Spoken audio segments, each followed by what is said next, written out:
Our next question today is from Shri. My name is Shri. I'm from Illinois.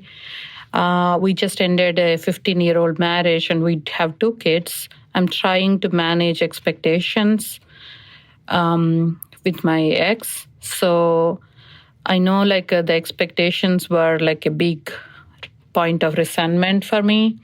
So I'm trying to practice no expectations and having high acceptance. At the same time, I don't know how to manage kids' expectations. Should I let them disappoint and sooner or later they will come to terms, or should I just manage having a backup plan, I do not want to cover up for him, but at the same time, it makes me pain for the kids to be disappointed in certain ways. So how do I navigate trying to be equal, sharing responsibilities of family, which is my primary value, and at the same time, I can't push this value on my ex.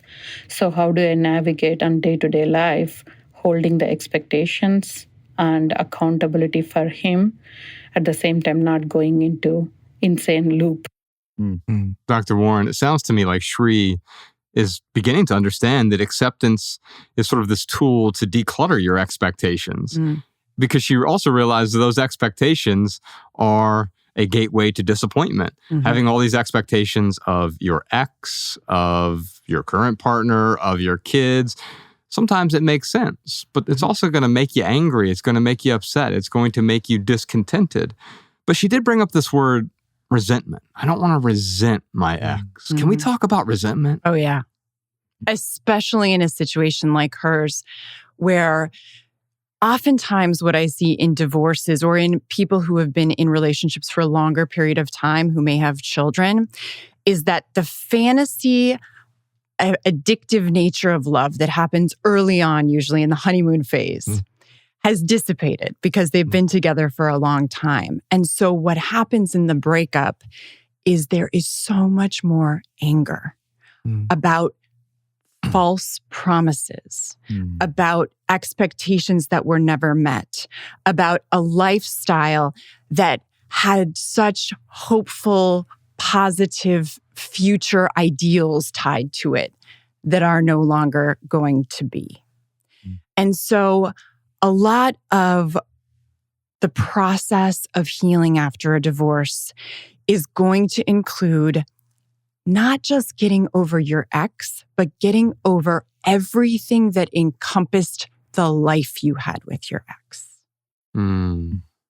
Your home, your family, your roles as co-parents, all of that is probably shifting.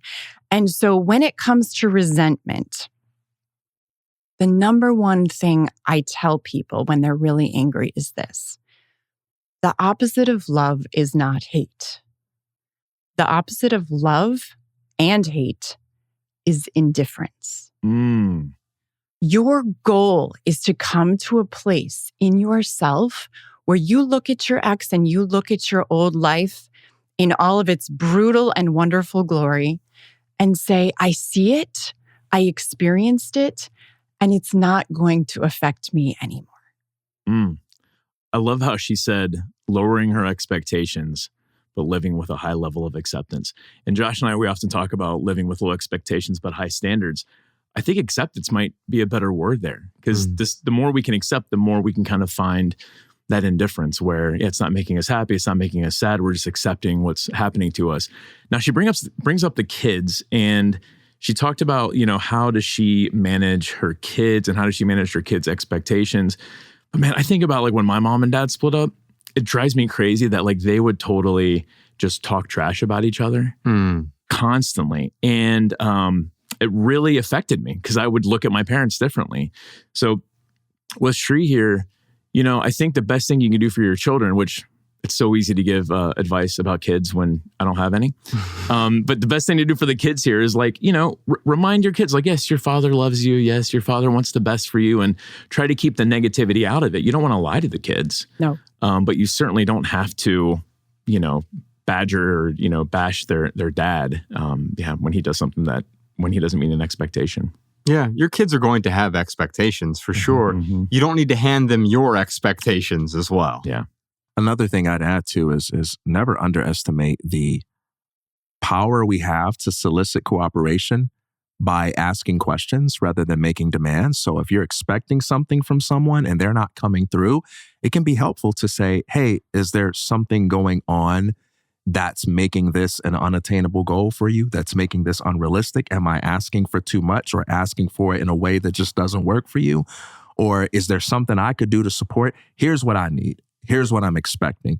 I mean, do we need to have a conversation about that and whether or not those things need to be changed? And sometimes when you can just put a question mark at the end of those expectations and needs, it can open that other person up and say, yeah, you know what?